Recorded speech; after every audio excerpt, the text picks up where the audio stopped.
મિત્રો યાદ હોય તો 15 ડિસેમ્બરના દિવસે મેં એક વિડીયો જાહેર કરીને દાવો કર્યો હતો કે ટૂંક સમયમાં દેશના પ્રધાનમંત્રી નરેન્દ્ર મોદીનું નામ જેફરી એપ્સ્ટીનની ફાઇલ્સમાં આવવાનું છે।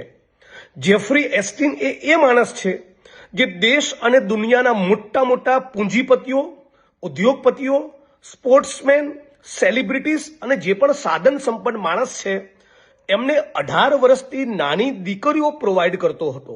મોટી ઉંમરની મહિલાઓની સાથોસાથ 18 વર્ષથી નાની દીકરીઓના યૌન શોષણના આંતરરાષ્ટ્રીય નેટવર્કનો જે મુખ્ય સૂત્રધાર છે એનું નામ જેફરી એપ્સ્ટીન। આ માણસે જે ઈમેલ્સ કમ્યુનિકેશન્સ કર્યા હતા એમાં 30 લાખ પાના, 1,80,000 જેટલા ફોટા અને લગભગ 2,000 જેટલા વિડીયો છે। આમાંના એક ઈમેલમાં નરેન્દ્ર મોદીનું નામ એવા ઉલ્લેખ સાથે જોવા મળ્યું કે અમેરિકાના કહેવાથી અમેરિકાના ફાયદા માટે નરેન્દ્ર મોદી ઇઝરાયલ જાય છે અને તે ઇઝરાયલમાં જઈને નાચગાન કરે છે। અમેરિકાના પ્રેસિડેન્ટના ફાયદા માટે ઇઝરાયલ જઈને નરેન્દ્ર મોદીએ નાચવા ગાવાની શું જરૂર પડી?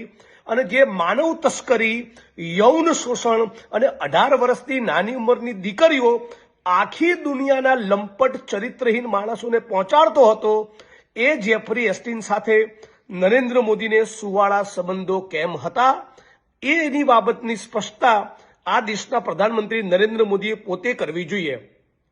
આજે ગઈકાલે ખુલાસો થયો, એ ખુલાસા થકી ભારત અને આખા ગુજરાતની અસ્મિતા ગૌરવ ખંડિત થયા છે। આવા ચરિત્રહીન દુનિયામાં સૌથી વધારે બદનામ માણસ સાથે આપણા દેશના પ્રધાનમંત્રીને સંબંધ હોય, એ બંને એકબીજાના ટચમાં હોય, બીજા એક ત્રીજા રાષ્ટ્રની સેવા ચાકરીમાં લાગેલા હોય, આ બહુ ભયંકર મોટી ચિંતાનો વિષય છે। એટલે ભારતીય જનતા પાર્ટીના મતદારોની આંખ એટલીસ્ટ હવે ઉઘડે એવી અપેક્ષા આ વિડીયોના માધ્યમથી રાખું છું।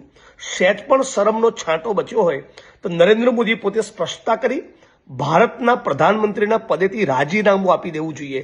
બલકે ગુજરાત અને દેશને નાલોસી પહોંચી, બદનામી થઈ, એટલે ગુજરાત અને દેશના નાગરિકોએ સાથે મળી સર્વ સમાજના લોકોએ આ દેશના પ્રધાનમંત્રીનું રાજીનામું માંગવું જોઈએ।